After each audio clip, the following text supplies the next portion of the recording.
I'm in New Delhi.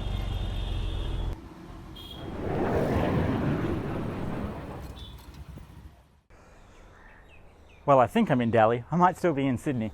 I've got a lovely view of the Opera House right there.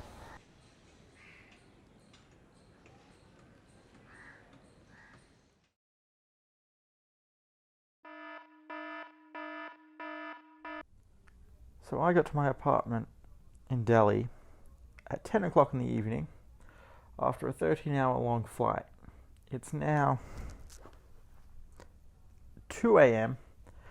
and I'm about to leave on a 4-hour drive to go visit the Taj Mahal, which I have to do today because it's closed on Fridays. I'm very tempted to just stay in bed.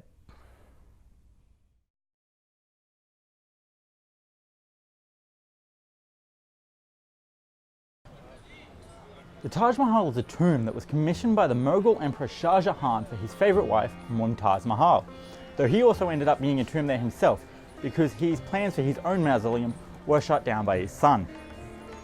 Now, the Mughal Empire was of course an Islamic empire, but because the Taj Mahal is so synonymous with India, it never really clicked with me that it was Islamic rather than Hindu. But it's of course Islamic, which is why it's closed on Fridays, so that local Muslims may use the mosque inside the complex for Friday prayers.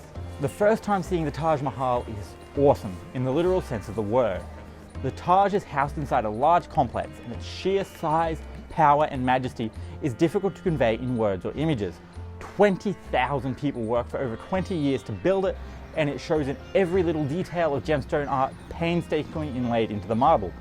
For instance, the Quranic verses on the face of the building are skinny on the bottom and wide at the top, so that they appear equal size from ground level. Even cooler is the fact that the Taj is perfectly symmetrical and looks identical from all four sides. The 2 a.m. start to get there by sunrise was definitely worth it. The Emperor originally wanted to build a second Taj Mahal out of black sapphire for his own tomb, but his son deemed it a waste of public money and had the Emperor placed under house arrest in the Agra fort. The fort itself is also definitely worth checking out. Its size and scope is equally impressive, and it offers a great view of the Taj Mahal, as well as being incredibly interesting in its own right. Each of the Emperor's wives and daughters had their own quarters here, and half of the fort is still in use today by the Indian military. After a busy day, I left the chaos of Agra and went back to Delhi, where I was ready to sleep. I've only got 2 days in India though, so I have to make the most of everything, so I decided to hit up a few more temples. Interestingly, the most visited building in India is not the Taj Mahal, but the Lotus Temple, a house of worship of the Baha'i faith that promotes inclusiveness.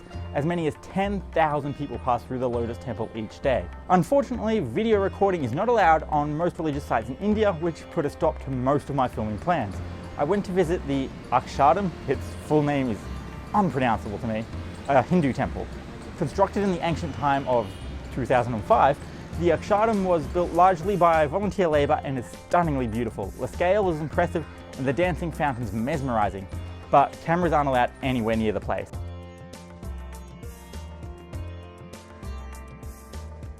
So I've loved the very, very short amount of time I've got to spend in India. I got to see a lot in 2 days, and even if I wasn't able to catch most of it on film.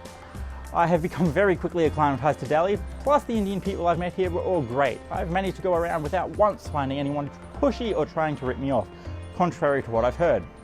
I can't wait to come back, but for now I'm onwards to Kazakhstan and Kyrgyzstan. Thanks for watching this generic travel vlog. Make sure to press subscribe to follow me as I adventure around the world.